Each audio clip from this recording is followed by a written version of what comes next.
السلام علیکم ورحمۃ اللہ وبرکاتہ۔ الحمد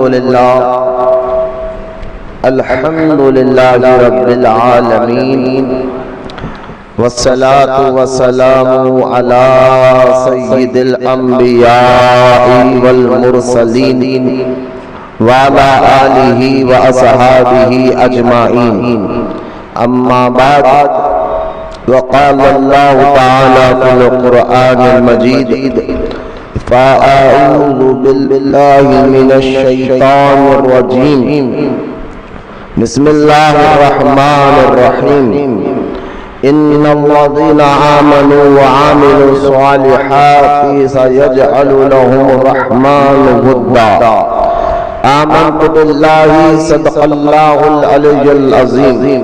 وقال اللہ تعالی بشان حبیبہ الکریم: ان اللہ وملائکتہ یصلون علی النبی یا ایھا الذین آمنوا صلوا علیہ وسلموا تسلیما۔ اللہم صل علی سیدنا و مولانا محمد معدن الجود والکرم وعلی آلہ وبارک وسلم، صلاۃ و سلام علیک یا سیدی یا حبیبی یا رسول اللہ صلی اللہ تعالی علیہ وآلہ وصحبہ وسلم۔ اما بعد، معزز سامعین، خانقاہ محبوب اولیاء میں آنے والے تمام مرید اور متقین، جیسا کہ آپ جانتے ہیں کہ ہمارا یہ آنا صرف اور صرف اللہ تعالیٰ کی رضا اور آپ سب کو، آپ اور ہم کو اطاعت رسول کی طرف بلانا مقصد ہے، اور اس مقصد کے تحت یہ اجتماع 8 دن میں ایک بار رکھا جاتا ہے۔ اللہ تعالیٰ اس کو قبول فرمائے، آپ کے آنے کو قبول فرمائے، آپ کے ہر مشکلوں کو اللہ تعالیٰ خانقاہ محبوب اولیاء کے واسطے وسیلے سے آسان فرمائے۔ لہذا جیسا ہی 13 محرم قریب آتا ہے، 13 محرم یعنی 14ویں شب لگتی ہے، تو شہزادہ اعلیٰ حضرت مفتی اعظم ہند ابو البرکات محی الدین محمد مصطفیٰ رضا خان المعروف مفتی اعظم ہند رحمۃ اللہ تعالی علیہ کی یاد ہمارے دل و دماغ میں تازہ ہو جاتی ہے۔ آج اسی شہزادہ اعلیٰ حضرت کا ہمیں ذکر کرنا ہے۔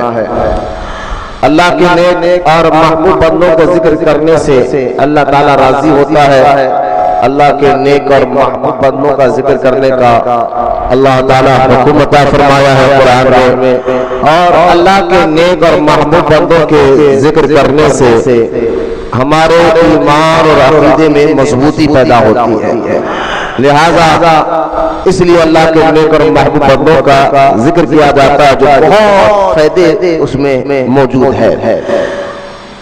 ایک مشہور اور معروف کتاب جو پورے دنیا کے مدرسوں میں جو بچہ عالم بنتا ہے تو اس کو وہ کتاب پڑھائی جاتی ہے، جس کو حضور سیدنا شیخ سعدی رحمۃ اللہ تعالی علیہ، یہ وہ بزرگ ہے سلسلہ سہروردیہ کے، جن کا مزار عراق میں ہے، اور سرکار سیدنا شہاب الدین عمر سہروردی رضی اللہ تعالیٰ عنہ کے مرید و خلیفہ ہے شیخ سعدی۔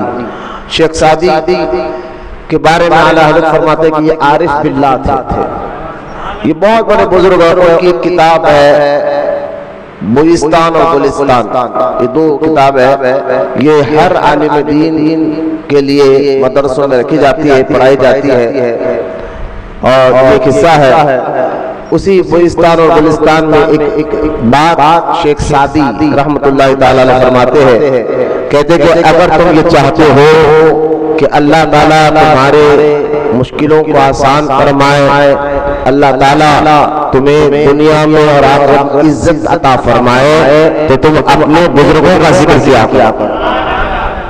تم اگر بزرگوں کا ذکر کرو گے یا بزرگوں کا ذکر سنو گے تو اللہ تعالیٰ تمہارے مشکلوں کو آسان فرمائے گا، ساتھ ہی ساتھ تمہاری عزت کو بھی اللہ تعالیٰ بلند فرمائے گا۔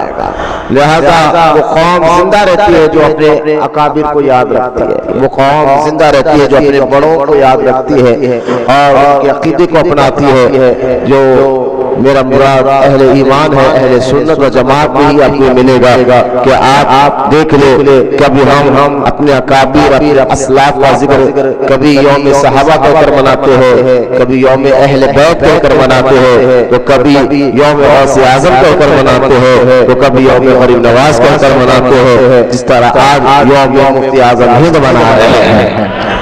تو انشاءاللہ آج حضرت کے متعلق کی کچھ اہم باتیں آپ کے سامنے میں عرض کروں گا۔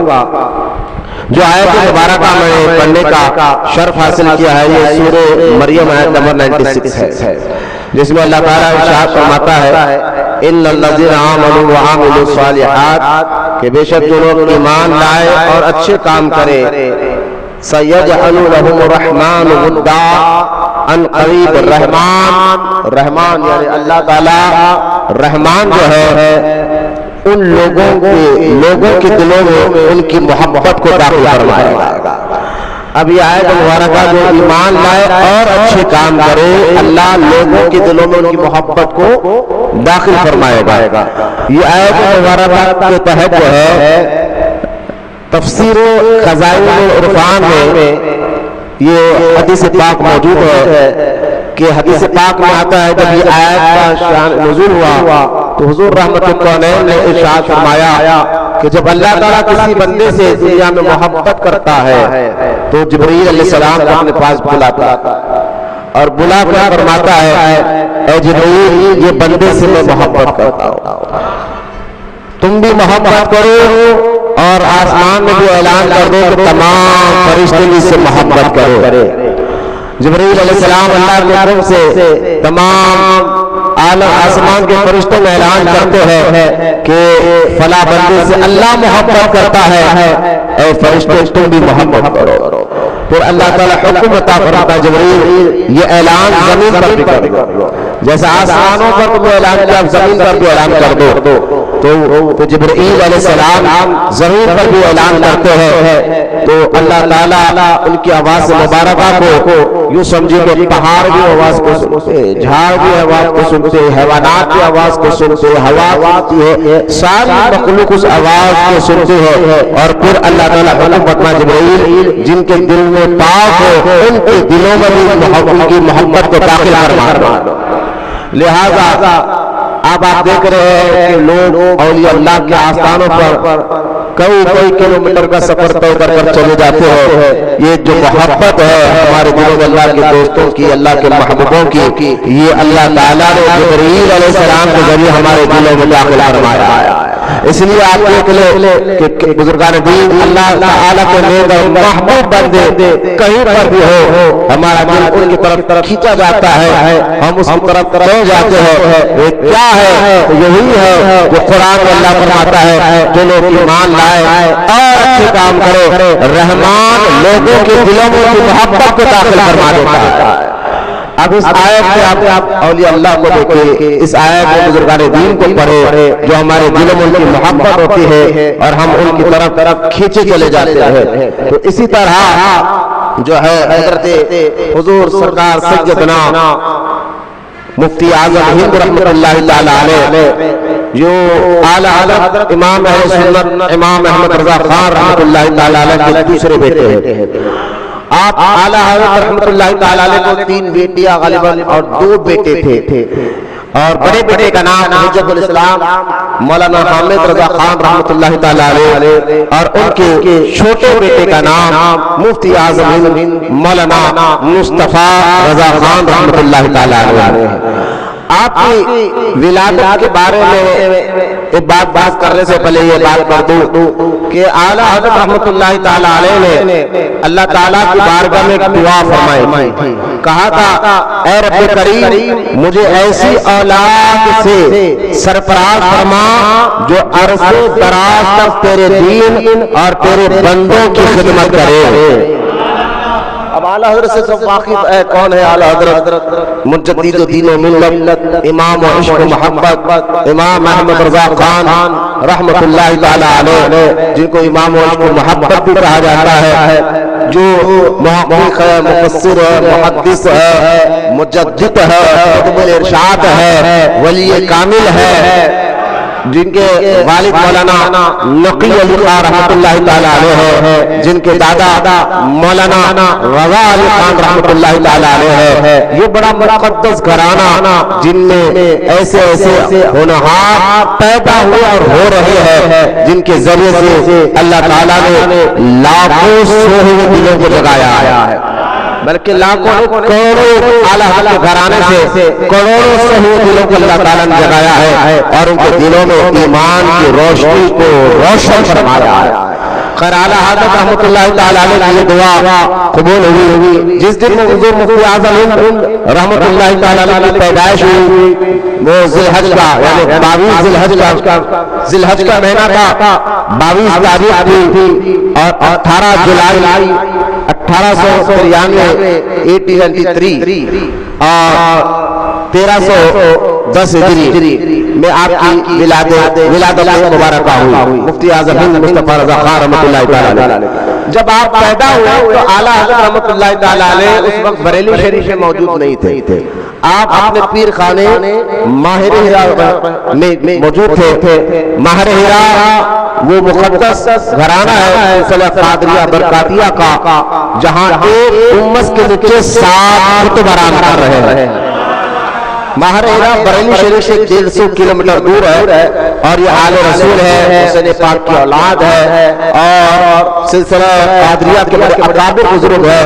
یہاں تک کہ بتایا گیا ہے ہندوستان میں اسی گھرانے سے سلسلہ قادریات بہت پھیلا ہے، قادری سلسلہ بہت پھیلا ہے. تو لہذا اعلیٰ حضرت رحمۃ اللہ تعالی علیہ اپنے پیر گھرانے میں یعنی اپنے پیر و مرشد کے بیٹے سیدی ابو الحسین احمد نوری رضی اللہ تعالی عنہ سے ملاقات کیے گئے اور ان سے بات کر رہے تھے. عشاء کی نماز کے بعد دونوں بزرگ علمی مصاحبات کر رہے تھے، علمی بات کر رہے تھے. بات کرتے کرتے کافی دیر ہو گئی. اس کے بعد جو ہے ابو الحسین احمد نوری یہ کون ہے؟ یہ اعلیٰ حضرت رحمۃ اللہ تعالی علیہ کے پیر و مرشد کے بیٹے ہیں. ابو الحسین احمد نوری مفتی اعظم ہند کو بچپن میں نئی مرید اور خلافت عطا فرمائے. یہ اتنے بڑے بزرگ ہیں، میں ان کے بارے میں ایک بات بتاتا ہوں کہ ایک مرتبہ رجب کا مبارک مہینہ اور معراج کا وقت قریب تھا، جب معراج کے دن قریب تھے. آپ کا ایک مرید آپ کو وضو کرا رہا تھا، پانی لا رہا تھا اور وضو کراتے کراتے اس کے دل میں یہ خیال پیدا ہوا تھا کہ حضور جا کر آئے، ہزاروں سال کا سفر پل بھر میں یہ کیسے ممکن ہو سکتا ہے؟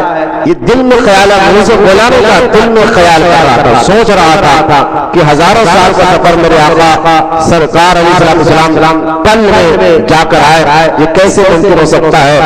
حضور سیدنا ابو الحسین احمد نوری نے ان کی طرف دیکھا، کہا جاؤ اندر سے ایک توال لے کر آؤ. وہ فوراً حضور مبارک کمرے کی طرف گیا جو حضرت کا کمرہ تھا. کمرہ کھولا، جب دروازہ کھولتا تو دیکھتا کہ وہ دوسری دنیا میں پہنچ گیا. یہاں تک کہ روایت کہتا وہ مصر پہنچ گیا تھا، ہندوستان میں مصر پہنچ گیا تھا. وہ حیران ہوا، پھر وہ وہاں پر رہنے لگا. جو کام وہ جانتا تھا اس کو راستہ سمجھ میں نہیں آ رہا تھا، وہ جب کام جانتا تھا وہ کام کرنے لگا. اس کی نیک نامی کا شہرہ ہوا، وہاں پر اس کا نکاح ہوا. 6 سال گزر گئے، 2 بچے ہوئے. 6 سال کے اندر 6 سال گزر گئے. اب یہ تاک ہیں کہ کیا ہو رہا ہے میرے ساتھ، میں تو تھا کہاں پر، کیسے یہاں آ گیا ہوں، کیسے اتنے دن گزر گئے ہیں. پھر وہ ایک مرتبہ بیٹھ کر تالاب کے کنارے کو سوچ رہا تھا. آواز آئی پیر مرشد کی، کیا ہوا میاں تمہارا ابھی تک نہیں لائے؟ اب حیران ہو کے جب سامنے دروازہ نظر آ گیا، فوراً دروازے سے داخل ہے تو وہی حالت ہے جو 6 سال پہلے چھوڑ کر گئے تھے. اور وہی حالت میں سرکار کھڑے ہوئے، کہا اتنی دیر کیوں کر دی؟ سرکار نے اپنا مبارک ہاتھ اور منہ پہنچا، توالے ہاتھ میں دیا. اب وہ حیران ہے، خدموں پہ مل کے کہتا حضور یہ راز کیا ہے؟ کہا کیا بات ہے؟ تو حضور میں تو اتنے سال میں رہا ہوں، یہ پل بھر میں آیا ہوں. سرکار ابو الحسین احمد نوری رحمۃ اللہ تعالی علیہ نے پورا کر فرمایا تم نے دل میں خیال لایا تھا کہ حضور آئے کیسا اور گئے کیسا. تو میں نے سوچا چلو اس کا پریکٹیکل ہی بتا دو، اس کا پریکٹیکل ہی تمہیں بتا دو. لہذا تم جا کر آئے. حضور یہ سپنا تو نہیں کہا سپنا نہیں ہے، جاؤ مصر میں تمہارے بیوی بچے تمہارا انتظار کر رہے ہیں. وہ گیا وہاں سے اپنے بیوی بچوں کو لے کر واپس آئے. تو لہذا یہ ہے ابو الحسین احمد نوری. اس لیے کہا جاتا ہے ایک امت کے نیچے اقطاب کتب جو ولیوں میں اونچا رینک ہے، تو ایک امت کے نیچے آپ کو پوری دنیا میں خاص ہندوستان میں کوئی بھی ایسی درگاہ نہیں ملے گی جو ایک امت کے نیچے 7 کتب آرام کر رہے ہو سوائے ماہر ہیرا شریف کے. جو اعلیٰ حضرت کا میرا گھرانہ ہے، آل رسول ہے، حسینی سادات ہے، سلسلہ قادریہ کے بڑے اکابر بزرگ گزرے ہیں، اور 7 کتب ایک امت کے نیچے آرام کر رہے ہیں. لہٰذا یہ ایسا گھرانہ ہے. تو اعلیٰ حضرت رحمۃ اللہ تعالیٰ علیہ سے بات کر رہے تھے. بات کرتے کرتے وقت ہو گیا.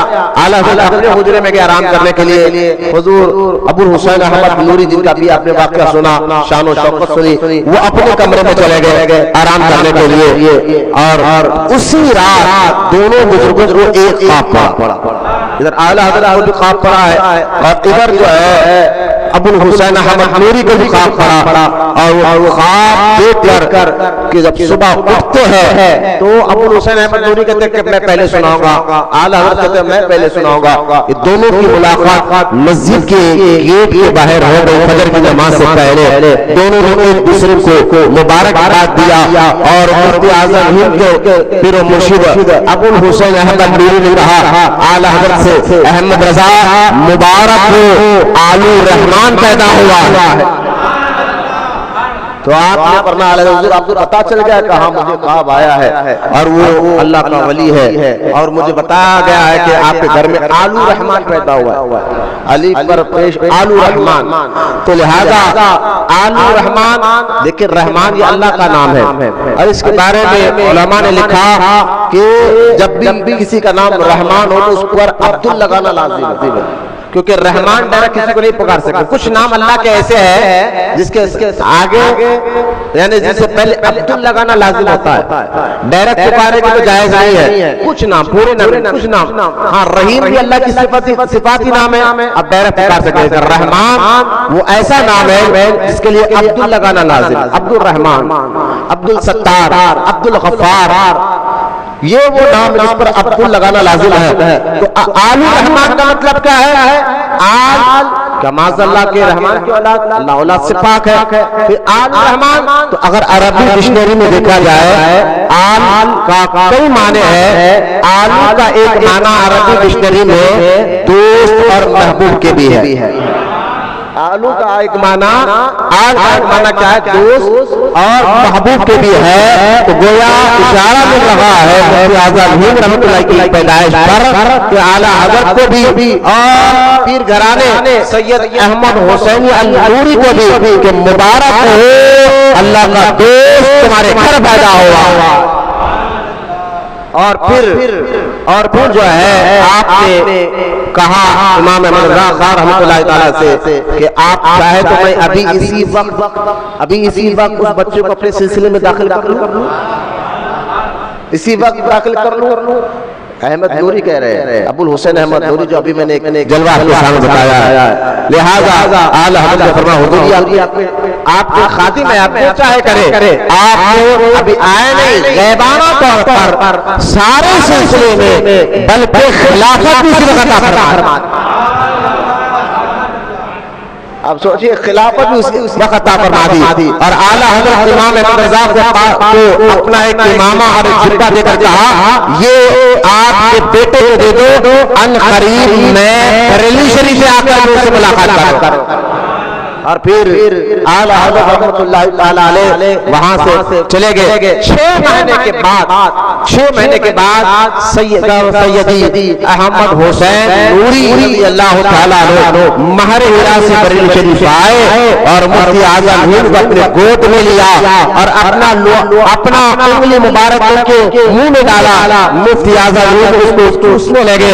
اس کے بعد آپ نے فرمایا اس وقت غیبانہ طور پر میں نے سارے سلسلے دیا تھا، بیعت کیا تھا، خلافت دیا تھا، اب میں اس بچے کو 6 مہینے کی عمر میں بیعت بھی کر رہا ہوں، خلافت بھی دے رہا ہوں۔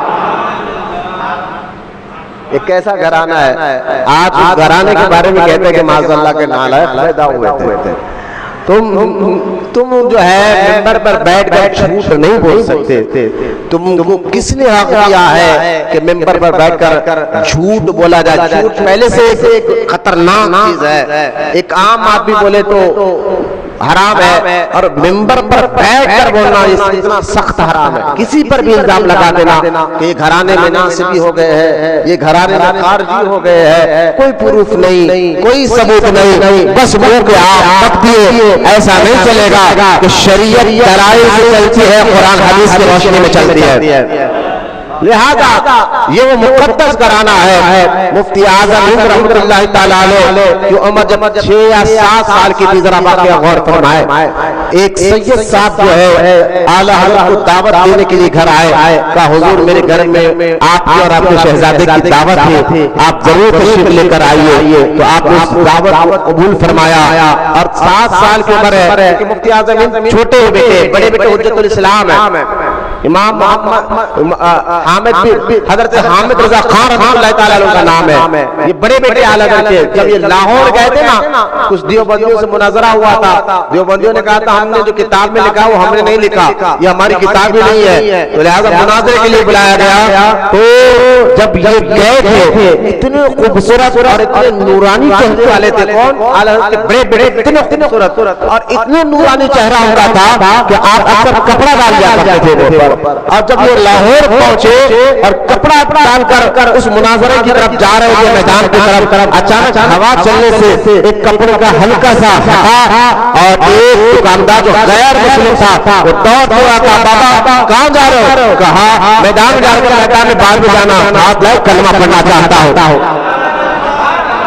یہ اعلیٰ کے بڑے بیٹے ہاتھ لائے کلمہ پڑھنا چاہتا ہوں، کلمہ پڑھ لیا۔ لوگوں نے کہا تو غیر مسلم تھا، تجھے اچانک کلمہ پڑھنے کی کیا خواہش پیدا ہوئی؟ کہا کہ بابا جب میرے گھر کے دکان کے سامنے سے جا رہے تھے، ہلکا سا کپڑا تھا، ان کا چہرہ وہ نورانی خوبصورت میں نے دیکھا، جب یہ ایسے ہے تو ان کا نبی اور ان کا اسلام کتنا خوبصورت ہوگا۔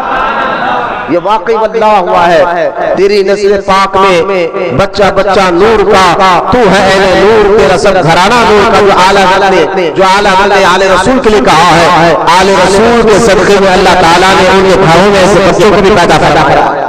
لہذا پھر یہی حجت الاسلام مولانا حامد رضا خان جب میدان میں پہنچتے ہیں، حضرت کے بڑے بیٹے، مناظرہ تو ہوا نہیں لیکن سارے لاہور میں بات مشہور ہو گئی کہ جن کا چہرہ ایسا ہو وہ چھوٹے ہو نہیں سکتے۔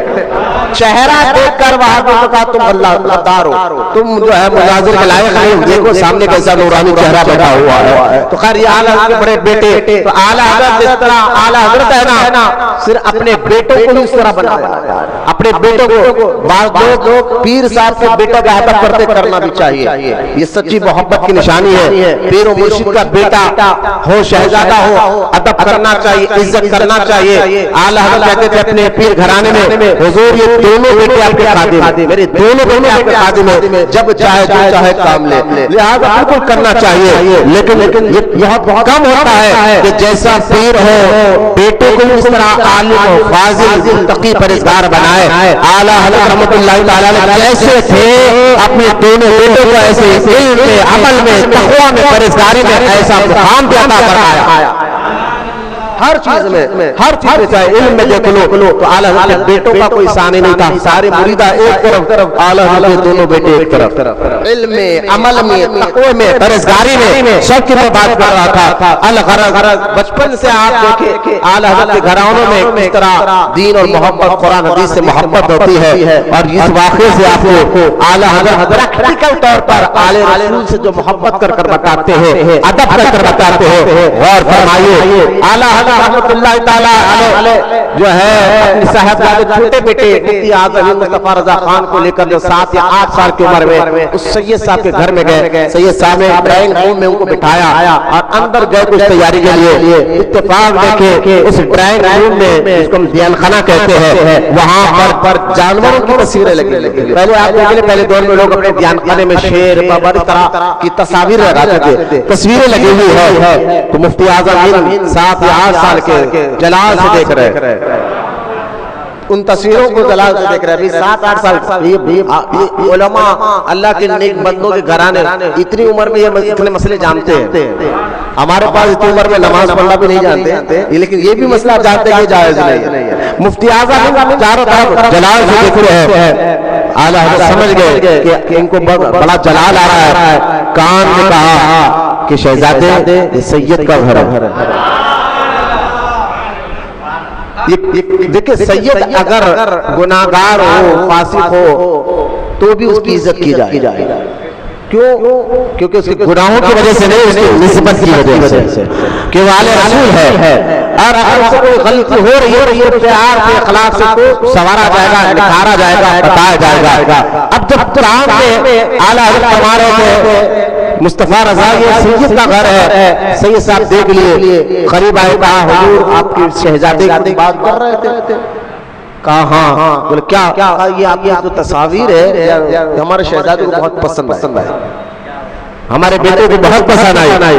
یہ کہا دعوت میں چلے گئے. سید صاحب جن کو اللہ نے اس وقت بہت دولت عطا فرمایا تھا, خادم کو بلایا, سارے کو غریب پیاک کر کہا جا کر بریلی شریف میں اعلیٰ حضرت کو تحفہ دے دیا. اب خادم سارے ٹکڑے لیا, وہ سارے تصاویر لیا, پیاک کرا, اللہ کا اعلیٰ حضرت کی بارگاہ میں پیش کر دیا. اعلیٰ حضرت کو قبول فرمایا. اور خادم جانے کے بعد اپنے مرید کو بلا کر کہا اس میں جتنے تصاویر جانور کی نکالو, گنبد خضرا کی ڈالو, کعبۃ اللہ کی ڈالو, اجمر معلیٰ کی ڈالو, بغداد شریف کی ڈالو, ان کے گنبدوں کی تصویر ڈالو. مرید نے اس طرح سارے ٹکڑوں کو جو ہے تمام ٹکڑوں میں بدلا دیا اور پھر تیار کر جو ہے اپنے مرید کے ذریعے آپ نے سید صاحب کے گھر بھیجا. کہا سید صاحب آپ کی محبتوں کا شکریہ اور میرا بھی سلام لیجیے, بیٹے کا بھی سلام لیجیے, یہ تحفہ ہماری طرف سے قبول فرمائے. اب جب سید صاحب نے کھول کر دیکھا تو دیکھا کہ فریم وہی ہے, صرف ٹوکرا بدلا ہے, تصویر بدلی ہے. فریم وہی ہے, صرف تصویر بدلی ہے. سمجھ گئے کہ مسئلہ کچھ اور ہے, سمجھ گئے کہ مسئلہ کچھ اور ہے. فوراً سید صاحب ٹانگا لگاتے ہیں اعلیٰ حضرت گھر جا کر کہتے حضور میں سمجھ گیا کہ اصل میں وہ جائز نہ تھی اور آپ سادات کا لحاظ کرتے ہوئے, اس لیے میں کہتا ہوں اعلیٰ حضرت کو سنو, پڑھو. آج کے حیدرآباد کے سیدوں سے میں کہتا ہوں پڑھو, سنو مت پڑھو تو کوئی پتہ چلے گا. میں اس لیے جملہ اکثر کہتا ہوں جو اتنا زیادہ وفادار رسول ہوگا, حضور کا عاشق وفادار ہوگا, وہ اتنا زیادہ احمد رضا کو پہچانے گا. امام و عشق و محبت چھپ کر ہی بولا جاتا ہے.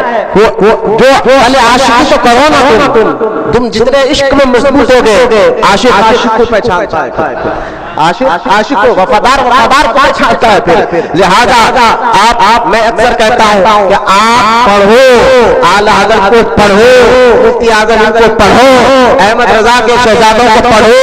اگر ان لوگوں نے اپنی ذات خاطر کسی پر عیب لگایا تب بولو نہیں, جب بھی ان کا خلق اٹھا اللہ کے لیے یا رسول کے لیے اٹھا. ایک نواب نے چاہا تھا احمد رضا تم ربائی نعت اچھی لکھتے ہو, میرے شان میں بھی لکھ دو. تو اعلیٰ حضرت نے فرمایا تھا کہ کروں مدح خان اہل دول رضا. یعنی اعلیٰ حضرت سے اس نے کہا تھا نواب نے, رامپور کا نواب نے, کروڑ پتی تھے, کچھ ہماری شان میں لکھ دو.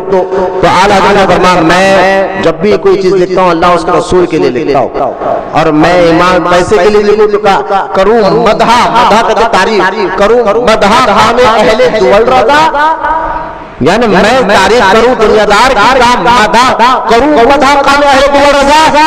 پڑھے اس بلا میں میری بلا, پڑھے اس بلا میں میری بلا, میں گدا ہوں اپنے کریم کا, میرا دل بارہ انعان ہے. لہذا جب سید صاحب آئے نا اعلیٰ حضرت کے گھر اور کہا حضور بہت پیارے طریقے سے آپ نے اصلاح فرمائی. اور پھر مفتی اعظم سید صاحب کی انگلی پہ گھون رہے، اس وقت وہ سونے کی انگوٹھی پہنے ہوئے تھے، سونے کی انگوٹھی پہنے ہوئے تھے. تو اعلیٰ حضرت نے دیکھ لیا کہ مفتی اعظم دیکھ لیا، مصطفیٰ رضا خان نے دیکھ لیا، کہا حضور شہزادے کیا دیکھ رہے؟ کہا آپ کی انگوٹھی پسند آ گئی. نکال کے کہا شہزادے لے لیجیے. پیسے والے کو تو اللہ تعالیٰ نے بہت نوازا اور اعلیٰ حضرت مرید بھی تھے، لہذا انگوٹھی دے دیا.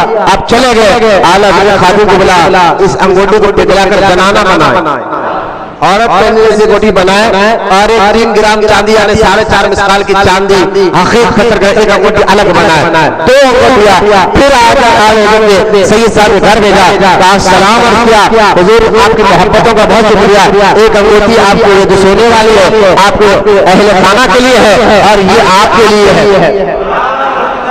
یہ آپ کے لیے ہے. سمجھ گئے سید صاحب؟ پھر آئے، کہا ایسا اصلاح کرنا ہوگی آل رسول کی، یہ لگانا حرام ہے، لیکن آل رسول ہے، اصلاح کرنا مقصد ہے. تو لہذا ایسا اصلاح کرنا آل رسول کی ناجائز حرام کو پیار اپنی محبت سے ختم کرنا، کوئی سیکھے تو اعلیٰ حضرت احمد رضا سے دیکھے. لہذا یہ مفتی اعظم جو 7-8 سال کی عمر مبارک میں، جن کو چند باتیں آپ کے سامنے رکھا ہے، 18 سال کی عمر میں حضور مفتی اعظم رحمۃ اللہ تعالی علیہ جب ایک بار جو ہے دارالفتہ میں گئے، دارالفتہ اس کو کہتے جہاں فتویٰ لکھا جاتا ہے، اور اس وقت جو ہے اعلیٰ حضرت رحمۃ اللہ تعالی علیہ جن پر بھروسہ کرتے تھے اور جن کو اجازت دیا تھا کہ میرے بعد اگر مان آ تو آپ فتویٰ لکھیں، اعلیٰ حضرت بھروسہ کرتے. وہ احمد رضا جب قرآن اور حدیث کے ایک لفظ کو دیکھے تو ہزاروں معنی اس کے ذہن میں آ جائے. وہ کسی پر بھروسہ کرنا معمولی بات نہیں ہے. اس وقت ملک العلماء اعلیٰ نے اپنے مفتی ظفر الدین بہاری رحمۃ اللہ تعالی علیہ، جن کو اعلیٰ حضرت ملک العلماء کہتے تھے، ان کو دارالفتہ میں ان کی ذمہ داری تھی کہ وہ فتویٰ جو ہے لکھا کرتے تھے. تو مفتی ملک العلماء فتویٰ لکھ رہے تھے، اور دارالفتہ میں مفتی اعظم کی عمر 16 سال ہے یا 18 سال کی عمر مبارک ہے. آپ دارالفتہ میں داخل ہوئے اور دیکھا کہ ملک العلماء فتویٰ لکھتے اٹھے، فتویٰ رضیہ سے کتاب نکالا اور وہ حوالہ دیکھنے لگے. تو آپ نے کہا کوئی فتویٰ لکھتے وقت بھی کتاب کو دیکھ کر لکھتا ہے؟ مفتی اعظم 18 سال کی عمر ہے، کہا ملک العلماء سے کوئی فتویٰ لکھتے وقت بھی کتاب کو دیکھ کر فتویٰ لکھتا ہے؟ تو ملک العلماء نے کہا شہزادے بغیر دیکھے آپ لکھ کر بتا دے، بغیر دیکھے آپ لکھ کر بتا دے. پھر آپ نے کہا لائیے کہ میں لکھ کر بتاتا ہوں. آپ نے فوراً کتاب لا، اور ایک جو ہے وہ رضاعت کا مسئلہ تھا. رضاعت جانتے ہیں، نسب کا، رضاعت کا. یہ فتوے جو مفتی بنتے ہیں ان سے پوچھو آپ کتنی دقت ہوتی ہے، کتنی پریشانی ہوتی ہے، کتنی مشکل ہوتی ہے، اس میں کتنی چیزوں کی باریکی سے نظر رکھنا پڑتا ہے. بھائی وہ فتویٰ ایسا فتویٰ نہیں تھا کہ بھائی شراب حلال ہے یا حرام ہے، لکھ دے تو حرام ہے، نہ، وہ ایسا فتویٰ تھا جب فتویٰ دیا جائے تو کئی باریکیوں پر نظر رکھنا پڑتا ہے، نسب کو رکھنا پڑتا ہے، باپ دادا کو نسب کو ذہن میں رکھنا پڑتا ہے، رشتہ داروں کو ذہن میں رکھنا پڑتا ہے. آپ خود کبھی حیران ہو جاتے ہیں کس کا بچہ ہے، تو خاندان سے تھوڑا خاندان تو رضاعت کا جو مسئلہ ہوتا ہے نسب کا، اس کا فتویٰ مفتیوں سے پوچھو دقت ہوتی ہے، اتنی مشکل ہوتی ہے. اس میں جو ماہر ہوتا ہے وہی اس فتوے کو دے سکتا ہے. تو آپ مفتی اعظم رحمۃ اللہ تعالی علیہ جو ہے ایسا فتویٰ دیا بغیر دیکھے جیسا فتوے کا حق تھا. رضاعت کا مسئلہ 18 سال کی عمر میں جب یہ فتویٰ ملک العلماء نے دیکھا، فوراً اعلیٰ حضرت کی بارگاہ میں پیش کیا. اعلیٰ حضرت فتوے کو پڑھا، وہ پڑھ رہا ہے جس کے ایک لفظ میں کئی معنی آ جاتے ہیں. ہاں اعلیٰ حضرت کرامت تھی ہے کہ جب آپ لفظ دیتے تھے اس کے ہزاروں معنی اپنے ذہن میں آ جاتے تھے. لہذا آپ نے مشورہ کر خوش ہوئے اور شہزادے کو بلایا، اور بلا کر ایک دارالفتہ کی ذمہ داری آپ کو دی اور مہر بنا کر دیا کہ آج کے بعد چھوٹا شہزادہ مصطفیٰ رضا سے دیا کرے گا. یہ بہت بڑی ذمہ داری 200 سال سے چلتی آ رہی ہے اس گھرانے میں فتویٰ دینے، اور یہ فتویٰ قرآن حدیث کی روشنی میں دیا جاتا ہے۔ آپ لوگ سمجھ رہے ہیں صرف مفتی تھے، ارے بھائی ہر ولی مفتی ہوتا ہے۔ جو مسئلے ہر دور میں غوث اعظم کو آپ نے کبھی مفتی کا لقب سنا ہے، لیکن تھے غوث اعظم مفتی رضی اللہ عنہ۔ حضرت غوث پاک کے دور میں ایک مسئلہ آ گیا کہ سارے علماء اس کا جواب نہیں دے سکے، سارے مفتی اس کا جواب نہیں دے سکے، غوث اعظم نے اس کا جواب دیا، فتویٰ دیا تھا غوث پاک کو۔ اس کا کیا مسئلہ تھا وہ کہ ایک مسئلہ آگے ایک آدمی نے منت مانگ لی تھی کہ اگر میرا یہ کام ہو جائے تو میں ایسی عبادت کروں گا، اس وقت وہ عبادت زمین سے دوسرا نہ کر رہا ہو، ایسی عبادت کرو۔ کام ہو گیا، منت پوری ہو گئی، لوگ بغداد میں علماء سے فتویٰ لینے لگا۔ سب نے کہا یار ایسی کون سی عبادت کرے گا تو؟ نماز پڑھے گا، کوئی نہ کوئی دنیا بھر میں کوئی نہ کوئی نماز ہو رہی ہوگی، درود پڑھے گا، قرآن پڑھے گا، روزہ رکھے گا، کیا بھی کر، کوئی نہ کوئی تو دنیا میں وہ کام کر رہا ہوگا۔ اب تیری نیت کیا تھی؟ وہ کام دنیا میں اکیلا کر رہا ہوں، کوئی اور نہ کر رہا ہو۔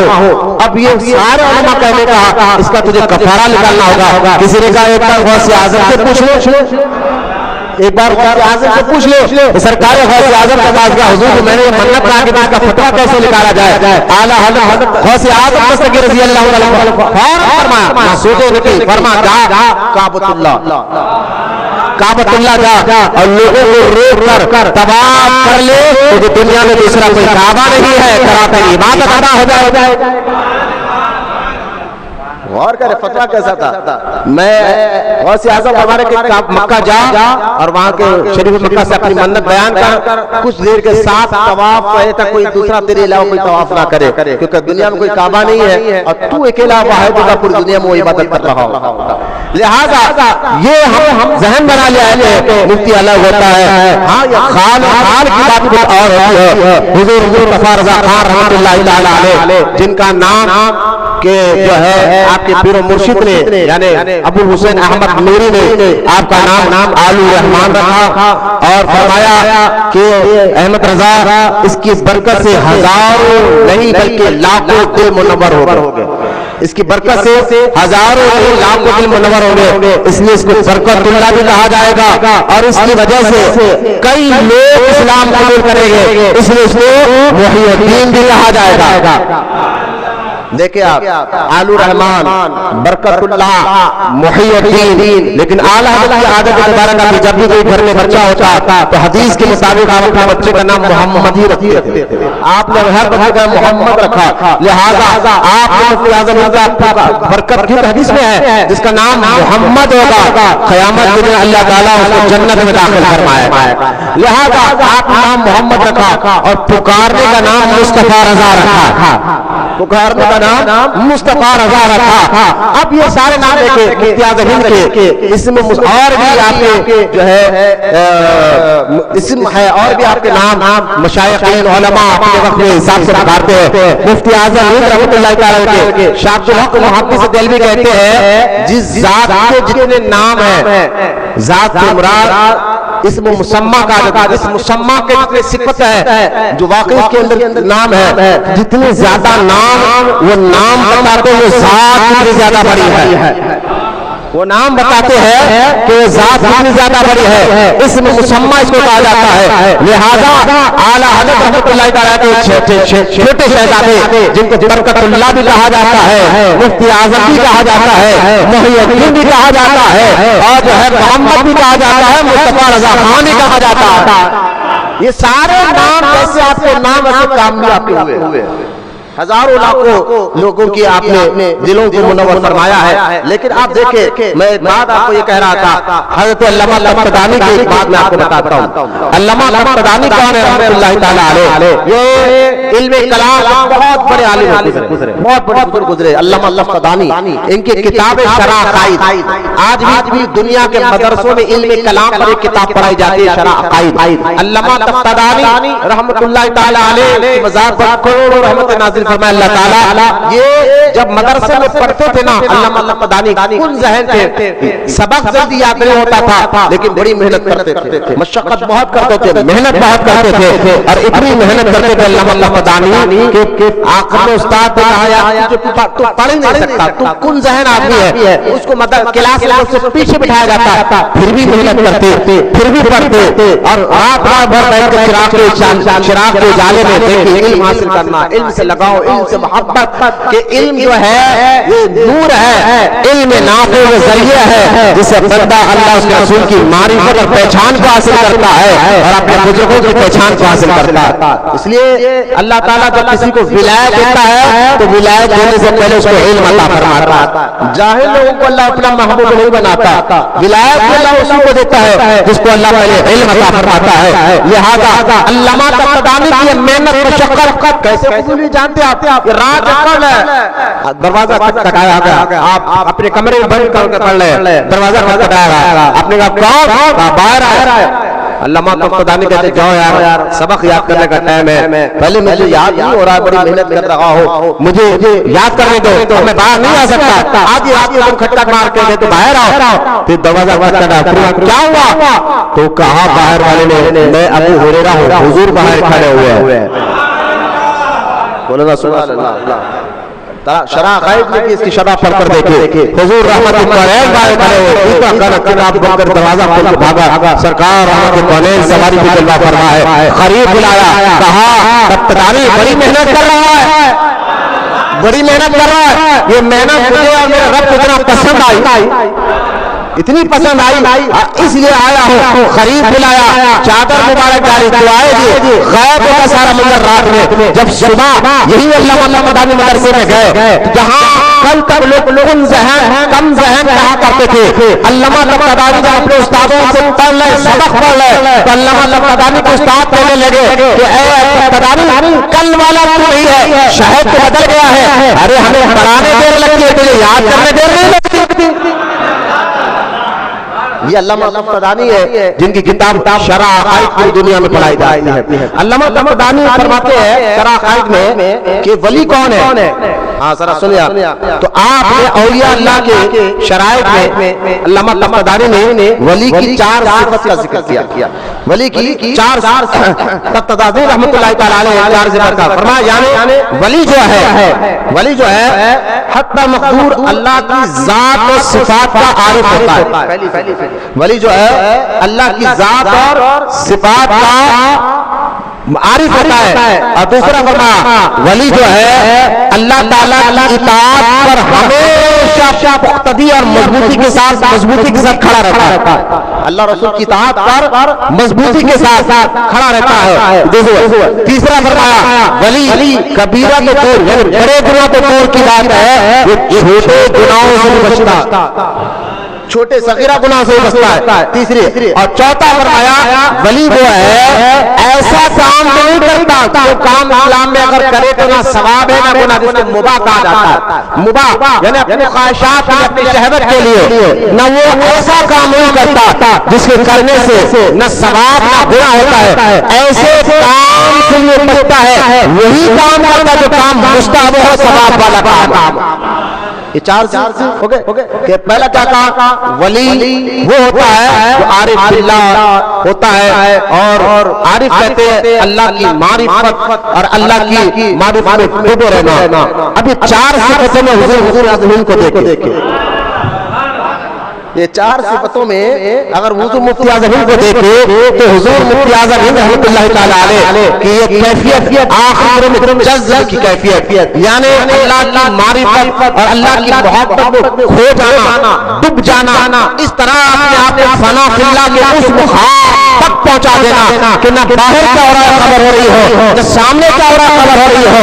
حضور مصطفیٰ رضا خان مفتی اعظم اس مقام پر پہنچ چکے تھے اور عارف باللہ ہو چکے تھے کہ آخری وقت میں جذب کی کیفیت میں آپ کو پتہ نہیں چلتا تھا، جب ہوش آتا تھا لوگ سمجھتے ہیں کہ آپ کو معاذ اللہ لسیان ہو گیا، بھولنے کی بیماری نہیں، بھولنے کی بیماری نہیں، لسیان نہیں ہوتا تھا، پوری توجہ رب کی طرف ایسا کر دیتے تھے، نہ وہ خود کو پہچانتے تھے نہ کسی اور کو پہچانتے تھے، اور جب ہوش آتا پوچھتے اپنے غلاموں سے کہ میں نے نماز پڑھ لی ہے؟ کہا حضور آپ نے پڑھ لی ہے. پھر آپ پوچھتے میں نے نماز پڑھ لی ہے؟ کہا حضور آپ نے پڑھ لی ہے. پھر عالم استقرار میں عالم جذب میں چلے جاتے. یہ آخری وقت میں حضور مفتی اعظم کی ایسی پہچان ہو گئی تھی کہ اللہ اس کے رسول کی محبت میں اپنے آپ کو غرق کر رکھ دیا تھا. جب سرکار یحییٰ پاشا رحمۃ اللہ تعالی علیہ کے پاس مفتی اعظم ہند آئے اور آ کر جو ہے بیٹھے، ایک تغرب ایک اشعار تھا جس میں اللہ تعالیٰ کی رحمت کے متعلق کچھ بات صحیح نہیں تھی. مفتی اعظم ہند نے ہاتھ پکڑ کر کہا کہ یہ شاعر جو ہے یہ شعر اللہ کی رحمت کے متعلق بھولنے کے لائق نہیں ہے. آپ نے فوراً وہ اتارنے لگایا. خیر اگر آپ اس کیفیت میں دیکھیں حضور مفتی اعظم ہند مصطفیٰ رضا خان رحمۃ اللہ تعالی علیہ کے پاس اگر کوئی آتا تو کچھ دیر پر سرکار ہوش میں نہ ہوتے. میں اس کیفیت کو حدیث سے بھی ثابت کر سکتا ہوں. حدیث میں بھی ہے کہ سرکار کبھی ایسی کیفیت ہوتی اور سرکار سے پوچھا جاتا، وہ دروازہ کھٹکھٹا ہوتا، سرکار کہتے باہر کون؟ کہا سرکار اما عائشہ نے کہا میں عائشہ. کون عائشہ؟ کہا ابو بکر کی بیٹی ہے عائشہ. کون ابو بکر؟ کہا یا رسول اللہ آپ کی بیوی. کہا میں کون؟ رسول اللہ. کون رسول اللہ؟ بعد میں دروازہ کھولا، اما عائشہ صدیقہ نے دیکھا تو حضور کے علاوہ کوئی اور نہیں تھے. کہا کہ یہ کیفیت آپ پر آئی تو اللہ کے رسول علیہ السلام نے فرمایا تھا کہ عائشہ ایک وقت ایسا آتا ہے کہ میں ہوتا اور وہ ہوتا کچھ یاد نہیں ہوتا. یہ استقرار کی کیفیت اولیاء اللہ کو عطا ہوتی ہے. حضور مفتی اعظم تو اس سے مفتی نہ سمجھے، اس کیفیت میں آپ کئی واقعات کتابوں لکھے ہوئے. آپ خیر دوسرا کیا کہا علامہ طباطبائی نے؟ ولی کی پہچان یہ ہے وہ عارف باللہ ہوتا ہے پہلا. دوسرا وہ ہر حال میں مضبوطی کے ساتھ اطاعت الہی اور اطاعت رسول پر قائم رہتا ہے. حالات بھی ہو جاؤ وہ سنت کے خلاف شریعت کے خلاف کوئی کام نہیں کرتا. ہر حال میں استقامت، اور یہی سب سے بڑی ولی کی کرامت ہوتی ہے. استقامت یعنی پہاڑ اپنی جگہ سے ہٹ جائے، لیکن استقامت ایسی ہوتی ہے کہ اپنی جگہ سے ہلنا نہیں، پھٹے نہیں. لہذا آپ استقامت کے اس اعلیٰ مقام پر مضبوط تھے کہ آپ کسی بھی حال ہے، چاہے سفر میں ہو یا حجر میں، جھوٹ چغل کو چھوڑ دے، آپ کسی بھی حالت میں نماز نہیں چھوڑا کرتے. اطاعت رسول میں اتنے مضبوط کہ نماز کو کسی حال میں نہیں چھوڑا کرتے تھے. ایک مرتبہ کا واقعہ کہ آپ جو ہے ناگپور سے جبلپور کی طرف جا رہے تھے. اچانک مغرب کا ٹائم ہو گیا. مغرب کا ٹائم ہونا تھا کہ مفتی اعظم نے کہا نماز کیسا ہوگا نماز کا. ایک اسٹیشن پہ کچھ لمحوں کے لیے ٹرین رکتی تھی وہاں رکی. مفتی اعظم وہاں سے اترے. مرید نے کہا حضور مجھے ٹرین کی پرواہ نہیں ہے. فوراً وضو فرمایا اور اسٹیشن پہ نماز مغرب کے لیے رکعت باندھ لیا. ادھر رکعت باندھے ٹرین میں لوگ چیخ رہے ہیں کہ بابا ٹرین تو جائے گی، انتظار نہیں کرے گی. لوگ پکار رہے ہیں، مسلمان پکار رہے ہیں ٹرین چلی، ٹرین تو جائے. اب جو ہے مغرب آپ کسی کی پرواہ نہیں کر رہے ہیں. ہر حال میں اطاعت الہی اطاعت رسول. آپ دیکھیں نماز مغرب کے لیے رکعت باندھ لیا اور جماعت پھیل گئی. اور ساتھ والے مریدین کہتے ہیں ٹرین آگے نکل گئی. ہم نے کہا سامان بھی گیا، ٹرین بھی گئی. نماز مغرب پڑھی، حضور کھڑے ہوئے، پھر سنت کے لیے کھڑا ہو گئے. سنت کے لیے کھڑا ہو گئے. اور جب سنت پڑھی، سنت پڑھ گئے، سلام پڑھا. ہم اسٹیشن پہ دوڑتا پورا اندھیرا. لہذا اسٹیشن ہمارے علاقے اور نہیں تھا، ٹرین جا چکی تھی. اچانک کچھ دیر لمحہ گزرا، ہم نے دیکھا کہ ایک لال ٹین چراغ لے کر ایک ٹرین کا جو ہے حامی ورکر بھاگتے ہوئے آ رہا ہے اور آ کر کہا بابا ٹرین آگے جا کے رک گئی ہے، بڑھنے کا نام نہیں لیتی. آگے جا کر رک گئی ہے، بڑھنے کا نام نہیں لیتی. کہا مفتی اعظم مصطفیٰ رضا خان نے ہاں بڑھے گی بھی کیسا. تو لہذا بڑا کچھ خرابی نہیں ہے، اس کو پیچھے لو، پیچھے آ جائے گی.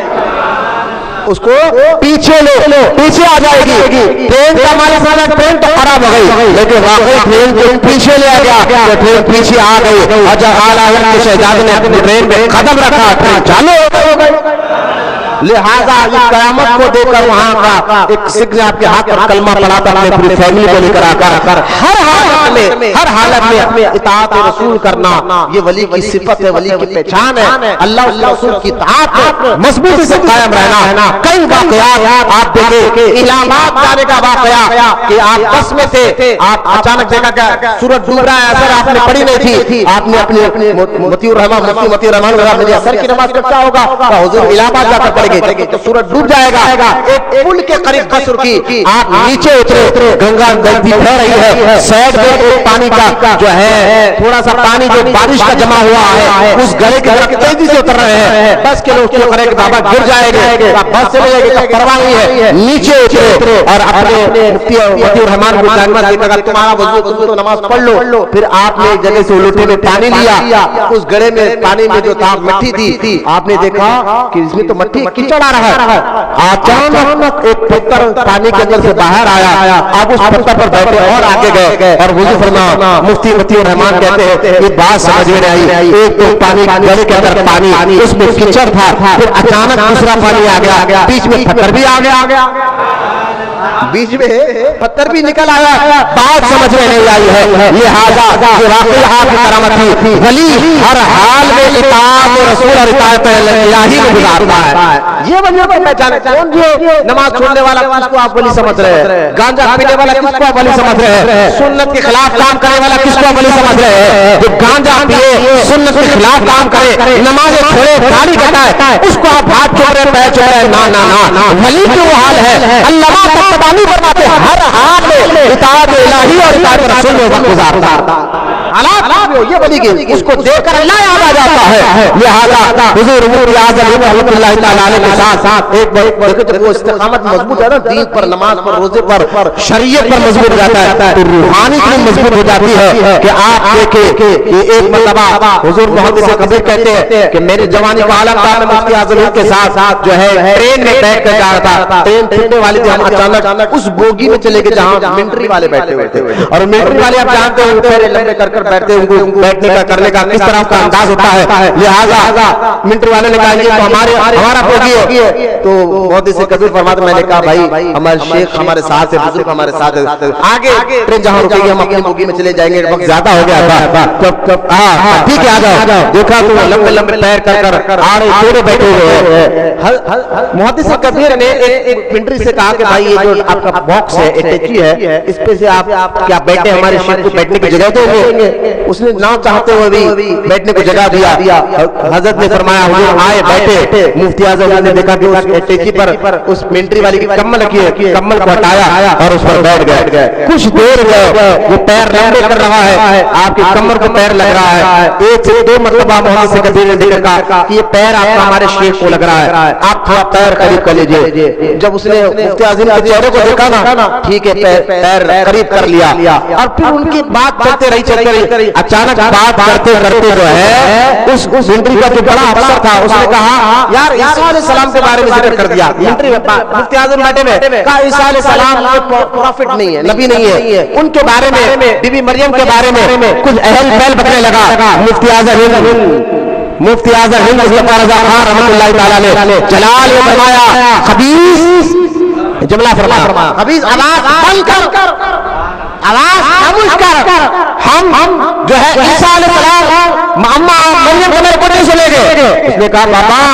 ہم کرسچن کے بارے میں کہہ رہے ہیں، آپ کے پروفٹ کے بارے میں نہیں کہہ رہے۔ کہا ہم تو ہمارے پروفٹ کا کلمہ پڑھتے ہیں، مانتے سارے نبیوں کو ہے، ادب سارے نبیوں کا کرتے ہیں، محبت سارے نبیوں سے کرتے ہیں، اگر تو نے پھر سے کچھ کہا عیسیٰ علیہ السلام کے بارے میں ہاتھ میں چھڑی لے لیا آپ نے، جنرل بیٹھا ہوا ہاتھ چھڑی لے لیا آپ نے اور فرمایا پھر دے گی چھڑی بات کرے گی۔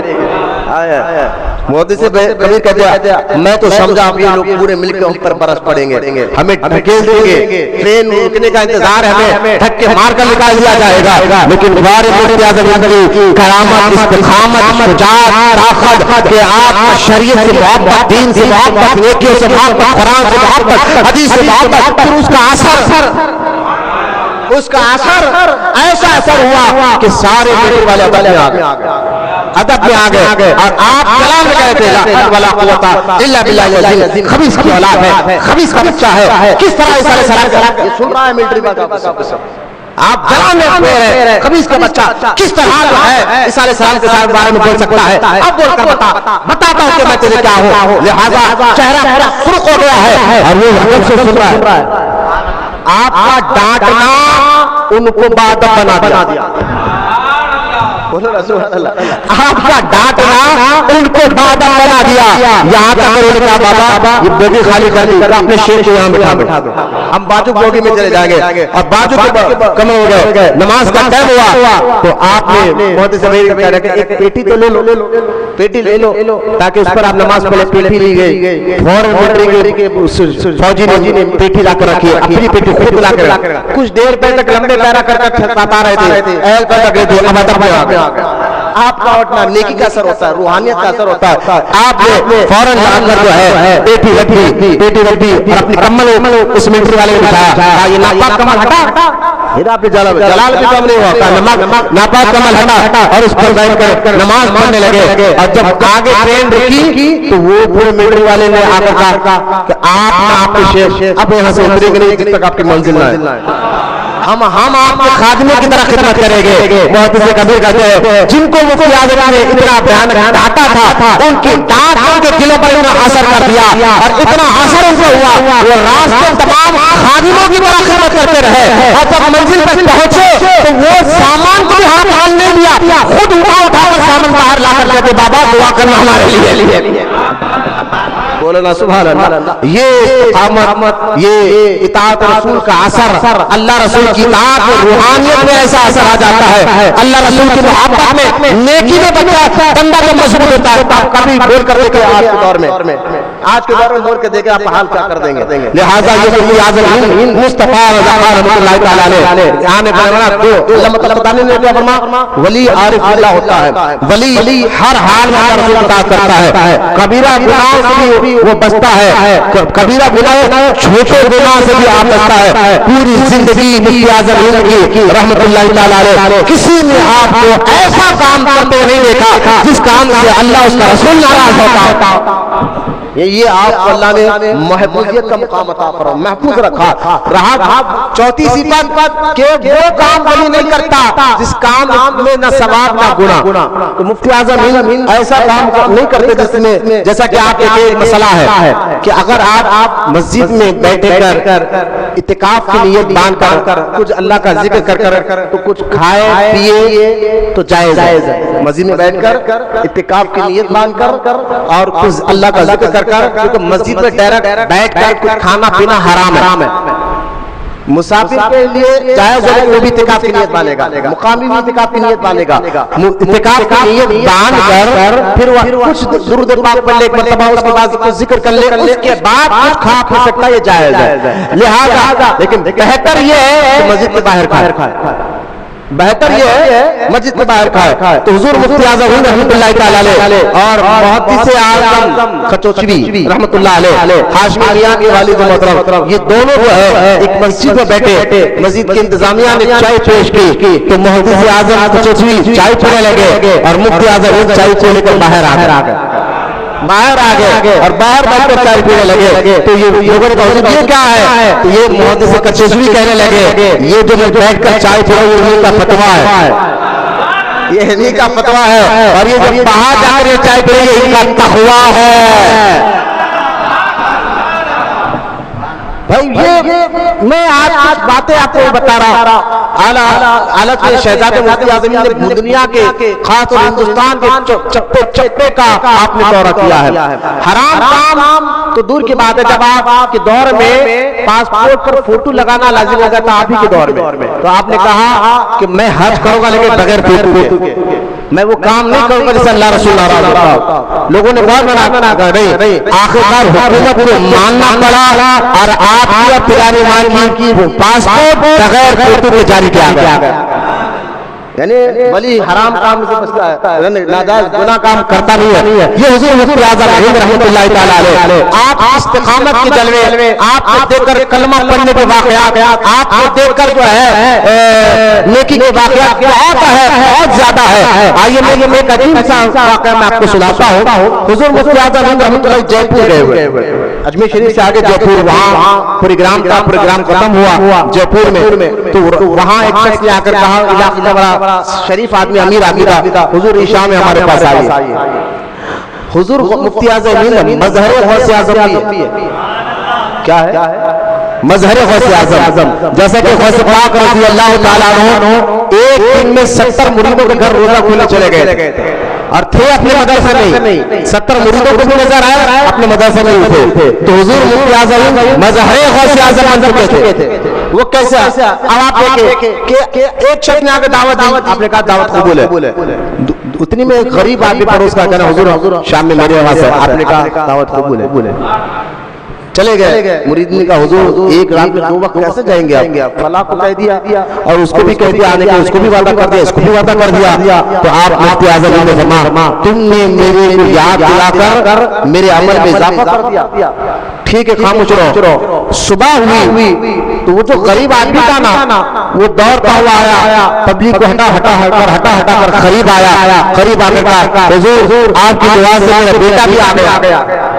آپ آئے اور مجھے اچھا لگا، اور آپ کی دعا سے میرا بیٹا بھی آ گیا ہے. لہذا وہ مفتی اعظم کو کرتا رہا. مفتی اعظم کہنے لگے اللہ خیر کرے، اللہ کا آثار ہے. فوراً ٹرین میں بیٹھ گئے. جب ٹرین نکل گئی لوگوں نے روک لیا. مفتی اعظم شراب تو تیرے پاس ہے، بات سمجھ میں نہیں، وہ فلاں جگہ گئے تھے. نا حضور مغرب میں میرے گھر آ گئے. کہا وہ تو مغرب ہمارے ساتھ تھے. کہا نہیں میرے گھر آ گئے اور آئے اور تنہا آئے تھے. میں نے کہا حضور آپ اکیلے آئے؟ کہا خادم کچھ کام میں اس لیے اکیلے آ گیا ہوں. کہا حضور آپ کا آنا سارے لوگوں کے آنے کے برابر ہے.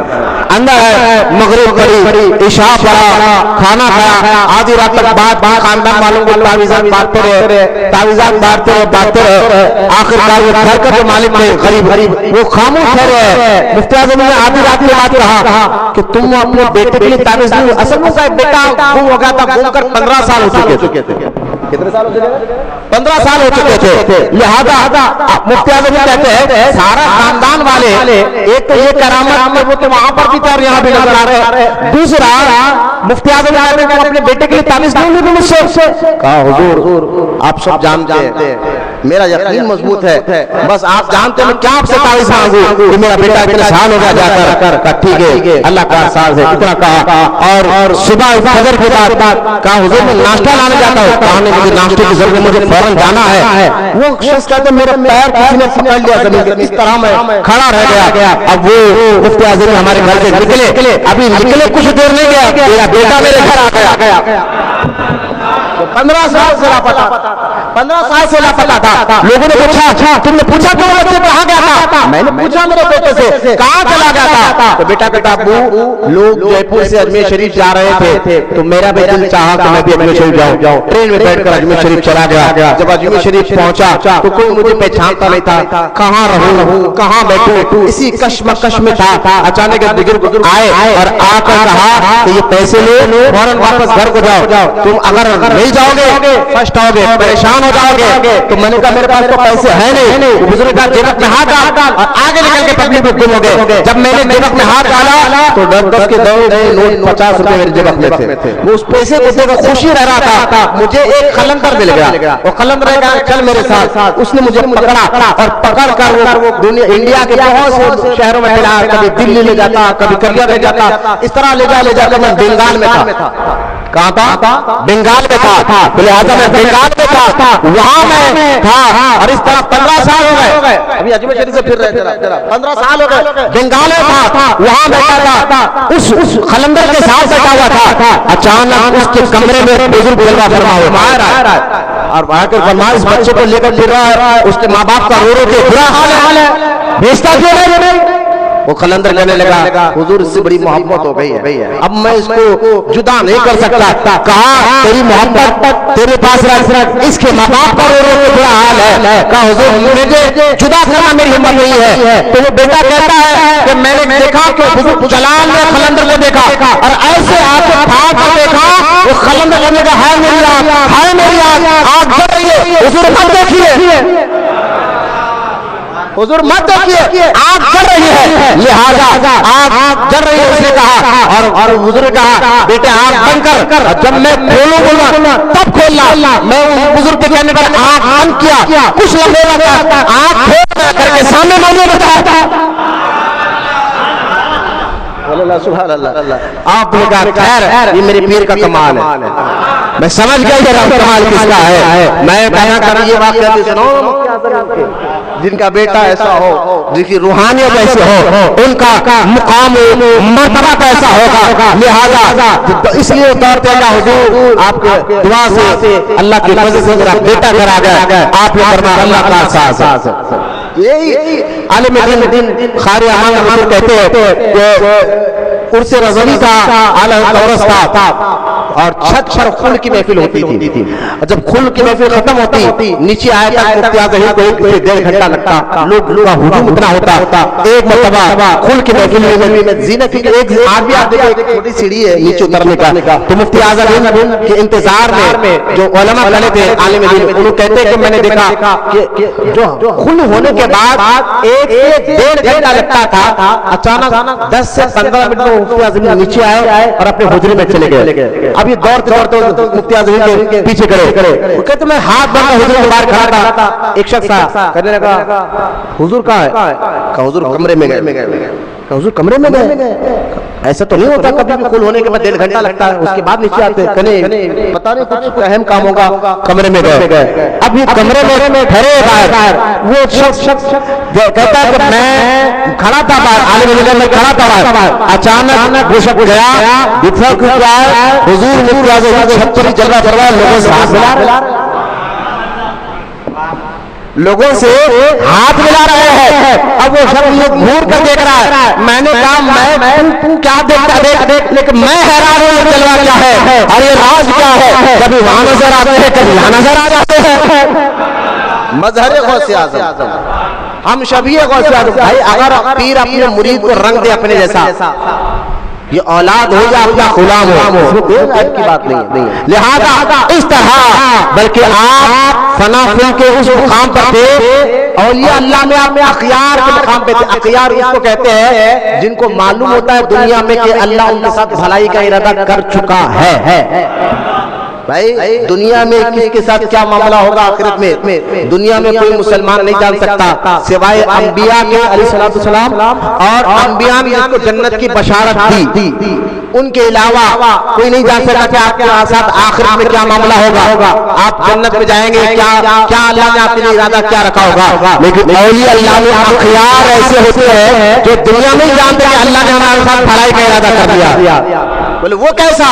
کہا اس طرح کہ حدیث پاک ہے بخاری شریف کتاب العلم میں اللہ کے رسول صلی اللہ تعالی علیہ وسلم نے فرمایا کہ اللہ جس سے بھلائی کا ارادہ کرتا ہے اس کو دین کی سمجھ عطا فرماتا ہے.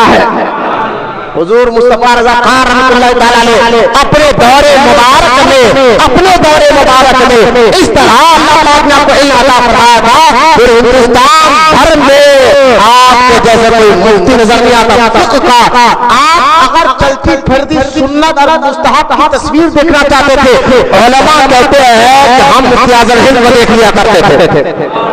بولنا سبحان اللہ. ایک مرتبہ مفتی اعظم ہند رحمۃ اللہ تعالی علیہ وضو کرنے کے لیے ہاتھ لوٹا لیے اور پہنچے وضو خانے کے لیے. لوٹا رکھا، خادم کھڑے، کسی خادم کو ضرورت ہو تو پانی ڈالے، خود لوٹے سے پانی ڈال رہے. وہ عالم دین کہتے ہیں یار نل ٹوٹیوں کا زمانہ تھا، ٹوٹی بھی لگ چکی تھی، مفتی اعظم ہند ٹوٹی سے وضو نہیں کر رہے اور خادم سے بھی لوٹا لانے کے لیے خود پانی لوٹے میں لے کے وضو کا لوٹا خود رکھا، خود پانی ڈال رہے ہیں. تو لہٰذا میں نے جب یہ غور کیا معاملہ مفتی اعظم ہند کر رہے ہیں تو میں نے کتابیں چھان جب کتابیں اٹھائی تو میں حیران ہو گیا کہ ایک مسئلہ میں نے یہ پڑھا کتابوں میں کہ اگر وضو کرنا ہے تو خود لوٹے سے پانی لے کر خود اپنے لوٹے سے پانی ہاتھ میں ڈالنا، یہ زیادہ مستحب ہے، زیادہ مستحب ہے، اور یہ اللہ رسول کو بہت پسند ہے سے وضو کرتا ہے، اور ٹوٹی سے بچو اس لیے کہ پانی زیادہ ضائع ہونے کا چانس ہے، زیادہ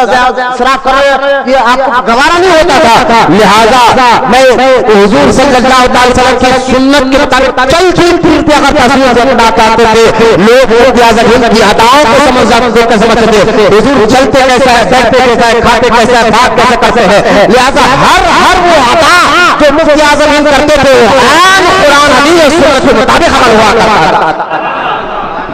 آپ تبلیغ کے دورے پوچھئے مت، ملک کے کونے کونے میں جا کر آپ نے کلمہ ہزاروں کا پڑھایا ہے، بیت مرید ہزاروں کا کیا ہے، کار میں آپ ہمیشہ جو ہے ڈرائیور کے پیچھے بیٹھا کرتے تھے کیونکہ حضور ہر کام سیدھے ہاتھ سے پسند کرتے تھے، تو ڈرائیور کا پیچھے کیسا سیدھے ہاتھ کی طرف آتا ہے، اس لیے آپ پیچھے بیٹھا کرتے تھے، پھر اسی کار کے نیچے ایک مرتبہ بچے کا پھسلا جانا لیکن بچے کو دھکا نہ لگنا، اور سارا کا سارا وہ گاؤں مرید ہو جانا، اسی کار کے نیچے ایک مرتبہ گائے کا بچڑا اچھلے جانا اور تڑپ کر مر جانا، لوگوں نے گاؤں کے لوگوں نے پکڑا کہ ہمارے گائے کے بچڑے کے پیسے دو، ہمارے بچڑے کے پیسے دو، مفتی اعظم آنکھ بند کر رہے تھے، آپ کو لگا کیا پکارا ہے، ہمارا بچڑا مر گیا ہے، کتنے بچڑے تھے، 16 تھے، گنو، 16 تھے، آپ گاڑی سے مار دیا، گنو بچڑے، جب گنے تو 16 تھے، جب پیچھے لے کر دیکھا وہ مرا بچڑا نظر ہی نہیں آ رہا تھا۔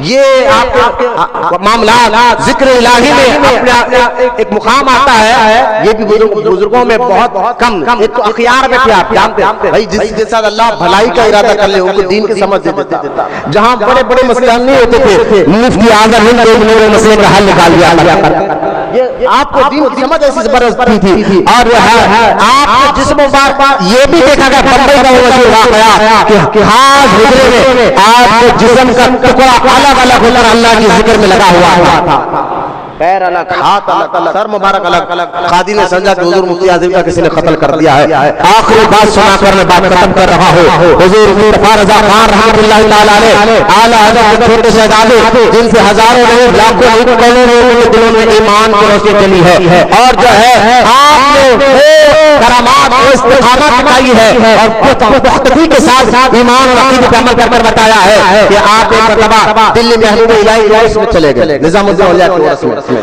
وہ محبوب الہی کا عرس جب وہاں تشریف فرما ہوئے جلوہ فرمائے، ایک ڈاکٹر نے آ کر کہا حضور میرا ایک دوست بد عقیدہ ہے، وہ بہت بھیانک باتیں کر رہا ہے، کہتا ہے مجھے کسی سے مناظرہ کرو، میں مناظرہ کرا لوں گا، میں مناظرہ کرنے کے تیار ہوں، اور وہ گٹر وہابی ہے، حضور کے علم غیب کا مذاق اڑاتا ہے، تو لہٰذا اس کو کچھ سوالات ہے، وہ کہہ رہا تھا ڈاکٹر صاحب آپ کے پیر کی آپ بہت تعریف کر رہے ہیں، آن دو آپ کے پیر میں سوال کروں گا، جب بھی وہ دل لیا مجھے بلا لے گا میں بات کر لوں گا، حضور میں نے اس کو بلایا ہے، گستاخی معاف بیادبی معاف ہے، مفتی اعظم نے کہا بلاؤ، سامنے آیا، آ کر کہا ڈاکٹر یہی آپ کے پیر ہو؟ ہاں الحمدللہ یہی مصطفیٰ رضا خان ہے، یہی میرے پیر موجود ہے، ٹھیک ہے قریب ہوگا، حضور میرے سوالات ہے آپ جواب عطا فرمائیں، آپ نے کہا سوال کرو، کہا 16 سوال ہے، کہا سوال کرو، اس نے کہا حضور کو علم غیب ہے ہی نہیں، اگر علم غیب حضور کو ہوتا ایک مرتبہ جابر نے دروازہ کھٹکھٹایا، حضور نے یہ کہا کہ باہر کون؟ حضرت جابر نے حضور میں ہوں، میں کون؟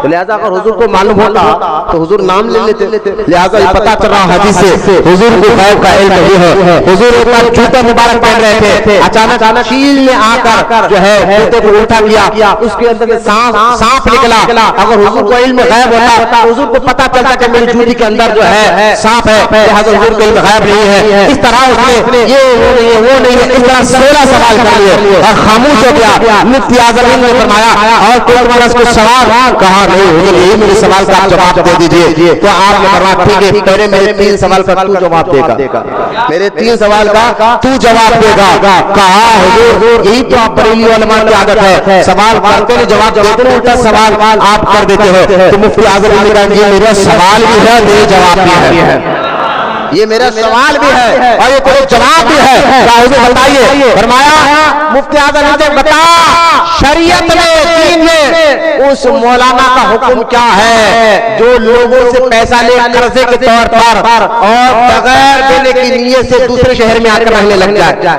دینے کی نیت بھی نہ ہو اور دوسرے شہر میں آ کر رہ جائے، بتا ایسے مولانا کا شریعت میں حکم کیا ہے؟ دوسرا میرا سوال یہ ہے، بتا شریعت میں اس مولانا کا حکم کیا ہے جس کی ماں اپاہج ہے، جن کی ماں بوڑھی ہے، روڈ پر اپنے شہر میں بھیک مانگ کر گزارا کر رہی ہے اور وہ مولانا اپنی ماں کی خدمت نہیں کر رہا ہے، بتا اس کا شریعت میں حکم کیا ہے اس مولانا کا؟ تیسرا میرا سوال یہ ہے جس کا بیٹا جو ہے لنگڑا لولا ہے اور وہ بھوک پیاس سے تڑپ رہا ہے، باپ کو پرواہ نہیں ہے، نہ ماں کا خیال کر رہا ہے، نہ بیٹے کا خیال کر رہا ہے، نہ قرضہ لے کر بھاگ کر آ گیا اور دینے کا ارادہ بھی نہیں کر رہا ہے، بتا شریعت میں ایسے مولانا کا حکم کیا ہے؟ اس نے کہا حضور ہاتھ بڑھائیے، توبہ کرنا ہے، پھر سے کلمہ پڑھنا ہے۔ لوگوں نے کہا کہ کیا ہوا کیا یہ جو چیز بتا رہے ہیں یہ کوئی اور نہیں وہ مولانا ہو جو لوگوں سے لے کر بھاگ کر آیا ہو، نہیں وہ مولانا ہو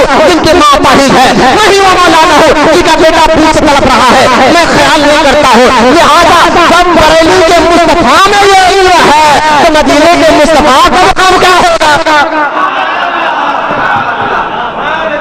لہذا یہ ہے حضور مفتی اعظم مصطفیٰ رضا خان رحمت اللہ تعالیٰ علیہ کہ جنہوں نے ساری زندگی بڑی جو ہے ہمت جرات اور جو ہے طاقت کے ساتھ جو ہے آپ نے عمل کیا اور عمل کر لوگوں کے دلوں میں علم کے اور شمع کو روشن کیا، نور کی شمع کو روشن کیا۔ جب آپ کا انتقال ہوا محرم کی رات جب آپ کو غسل دیا جا رہا تھا، حضور تاج الشریعہ رحمۃ اللہ تعالیٰ علیہ فرماتے ہیں کہ جب آپ کو غسل دیا جا رہا تھا تو اچانک ہوا تیز چلنے لگی، قریب تھا کہ کفن اڑ کر آپ کا سطر یعنی گھٹنے کے نیچے آ جاتا، کفن سطر ظاہر ہو جاتا۔ سارے علماء کہتے ہیں غسل دینے ہم نے دیکھا حضور مفتی اعظم کا ہاتھ اٹھا کفن کو پکڑ لیا۔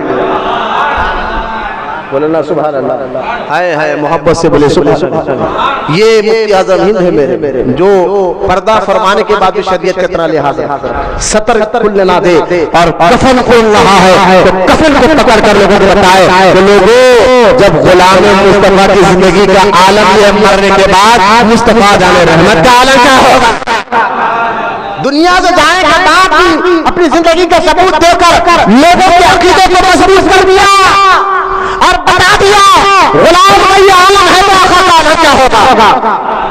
لہذا یہ اولیاء اللہ کی زندگی کے بڑھنے سے ایمان اور عقیدہ مضبوط ہوتا ہے۔ اس لیے میں کہتا ہوں آج کے دور میں مسلک اعلیٰ حضرت پر رہو تو تمہارا ایمان اور عقیدہ مضبوط رہے گا۔ اللہ کا فضل ہے ہماری خانقاہ میں ہماری دادا پیر ایسے ہیں جو آج جو اس طرح کے روحانی کا مقام رکھتے ہیں، جو یہ تو یہ ہے ولی کو پہچانتا ہے۔ ضیاء الدین مدنی جانتے ہیں آپ؟ ضیاء الدین مدنی یہ مدینہ منورہ میں رہے ہیں ساری زندگی، ضیاء الدین مدنی مدینہ منورہ میں رہے اور یہ مدینہ میں خطب گزرے۔ کہاں کے خطب؟ مدینہ کے خطب، ان کو قطب مدینہ کہا جاتا ہے ضیاء الدین مدنی کو۔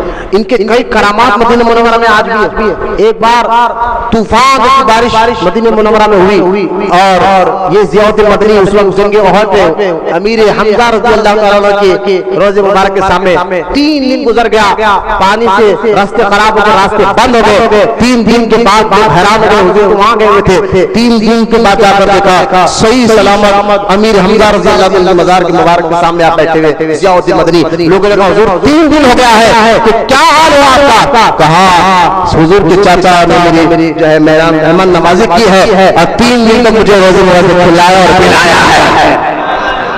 یہ ہے مولانا ضیاء الدین احمد قطب مدینہ رضی اللہ تعالیٰ عنہ۔ جنت البقیع میں جہاں اہل بیت کے مزار ہے وہاں قدموں میں آپ کو جگہ ملی ہے، وہاں پہ قبر مبارک ہے ضیاء الدین احمد مدنی۔ یہ فرماتے کہ میں نے مفتی اعظم ہند کے زمانے کو دیکھا ہے بچپن کو دیکھا ہے، جوانی کو دیکھا ہے. فرمایا اگر تقویٰ جو قرآن میں کہتا ہے اللہ تعالیٰ الذین آمنوا وکانوا یتقون، ایمان اور تقویٰ لاؤ، تقویٰ پرہیزگاری کس کو کہتے ہیں؟ تو لوگ بوڑھے ہونے کے بعد عمل کی طرف آتے ہیں. جب عمر، جوانی، بچپنا، ان کا کھیل کود اور ہر کام گزر جاتا ہے. جب بوڑھے ہوتے ہیں، جب ان کا ذہن بنتا ہے کہ اب تقویٰ کرنا چاہیے، اب عمل کرنا چاہیے، اب اللہ کرنا چاہیے، اب ذکر کرنا چاہیے. آپ کا کمال یہ نہیں ہے بچپن ہو یا نوجوانی، ہر حال میں اللہ کا خوف ذکر ہے، عمل کرتا رہے. ضیاء الدین مدنی کہتے ہیں میں نے مصطفیٰ رضا کے بچپن کو بھی دیکھا ہے، جوانی کو بھی دیکھا ہے. وہ خدا عزت و جلال کا حسن قرآن کی جو آیت ہے وہ تقوی اور پرہیزگار اللہ کے دوست اور محبوب ہوتے ہیں، تو اس کی ہوئی تفسیر مصطفیٰ رضا خان ہے.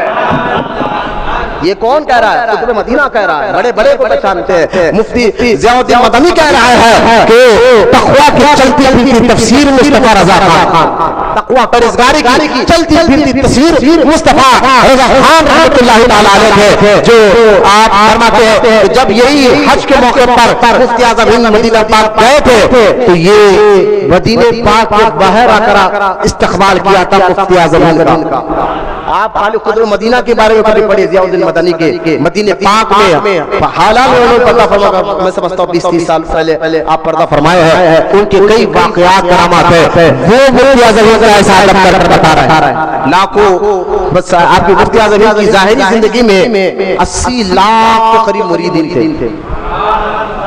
کتنے؟ اور آگے بڑھ کر 1 کروڑ پار ہو چکے تھے. یہ سب مریدوں کی تعداد تھی. اور جن کو بھی آپ دیکھیں جو بھی مرید بنتا تھا نا آپ کا، وہ اس کے اندر عشق رسول کی گھٹی میں بیٹھ جاتا، ذہنوں میں بیٹھ جاتا تھا، شریعت اور قرآن کا پابند ہو جاتا تھا، دین کا پابند ہو جاتا تھا. اور ایک زیادہ پھر وہ جو مسلمان ہوئے کلمہ پڑھے ان کی تعداد. یہ ساری زندگی اللہ اللہ کرتے مفتی اعظم ہند نے گزارے.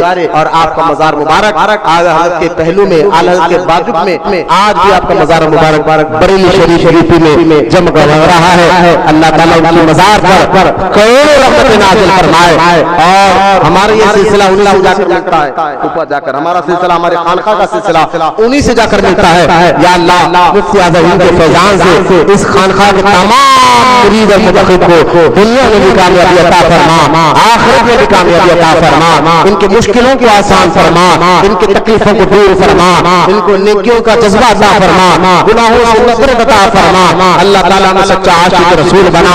اللہ صحابہ اہل بیت کی محبت عطا فرما، اولیاء کاملین کی محبت عطا فرما. مسئلہ کے اعلیٰ حضرت اللہ آج کے میں مضبوطی کے ساتھ قائم رہنے کے اللہ ہمیں توفیق عطا فرما. اللہ تعالیٰ ہمارے خانقاہ محبوب اولیاء کو دین 11ویں رات 12ویں ترقی عطا فرما.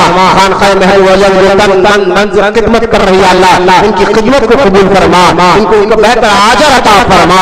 اللہ تعالیٰ جو نیک تمنا مقصد لے کر حاضر ہے ہمارے اقارب بزرگوں کے صدقے میں اللہ ان کی مشکلوں کو آسان فرما، ان کی تکلیفوں کو دور فرما، ان کی بیماریوں کو ختم فرما، ان کے کاروبار میں برکت عطا فرما، رزق میں برکت عطا فرما، گھر میں خیر و برکت عطا فرما. ان کے بڑوں کو سلامت رکھ مولا، ان کے بڑوں کی بیماریوں کو ختم فرما مولا، ان کے مرحومین کی مغفرت فرما، ان کے قبروں میں نور کو داخل فرما، ان کو جنت میں کفن عطا فرما. یا اللہ ہم تمام کو دنیا میں تو ایمان پر دنیا سے اٹھا تو ایمان کرے گا، روح نکلتے وقت محبوب کا دیدار عطا فرما. آمین. وما علینا الا البلاغ والحمد للہ رب العالمین.